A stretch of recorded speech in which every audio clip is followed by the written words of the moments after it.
Páni, za mňa je to určite Maťo Kele. Jeho príbeh sledujem už dlhšiu dobu a je pre mňa zosobnením všetkých hodnôt, ktoré vyznávam.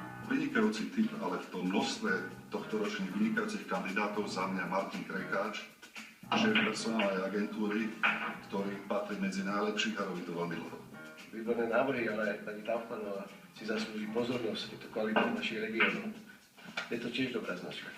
Môj návrh je však z oblasti poisťovníctva inžinier Vladimír Bakeš, ktorý svoju životnú púť spojil s poisťovníctvom od začiatku až na generálneho riaditeľa kooperatívy a komunálnej poisťovnej. Šimon Šicko z Pixel Federation, ktorú zakladala a šéfuje jej, je to firma, ktorá je celosvetovo úspešná v oblasti herného priemyslu. To je moja nominácia.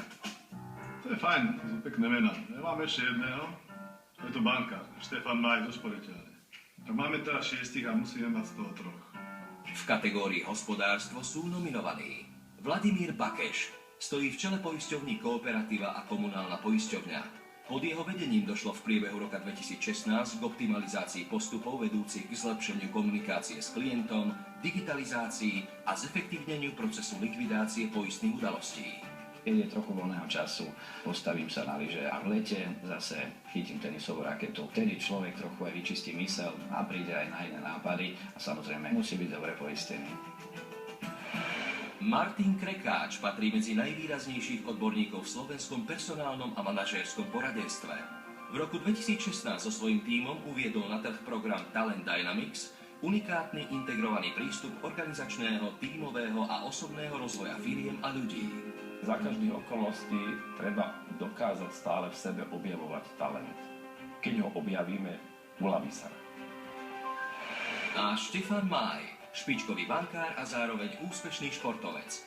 Ako generálny riaditeľ Slovenskej sporiteľne rozhodujúcou mierou prispel v roku 2016 k už 5. titulu Trend Top Banka roka v Rade a sám sa súčasne stal aj bankárom roka. V bankovom sektore na Slovensku naozaj veľký balík peňazí, ale keby som ich mohol minúť, tak by som ich určite použil na likvidáciu všetkých zbraní na svete a výdavky by som zase použil na zlepšenie životného prostredia a vzdelávanie ľudí.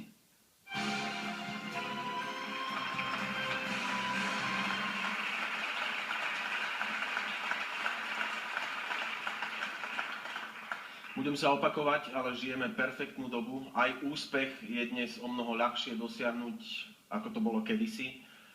Kedysi, keď človek skrachoval, tak prišiel o všetko a bol skrachovaný.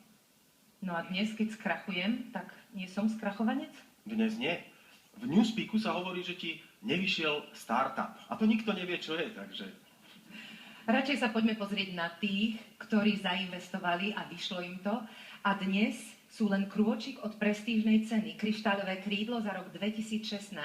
V kategórii hospodárstvo prichádza odovzdať Andrej Matoš, výkonný riaditeľ Bitner Print SRO a herečka a speváčka Zuzana Hásová.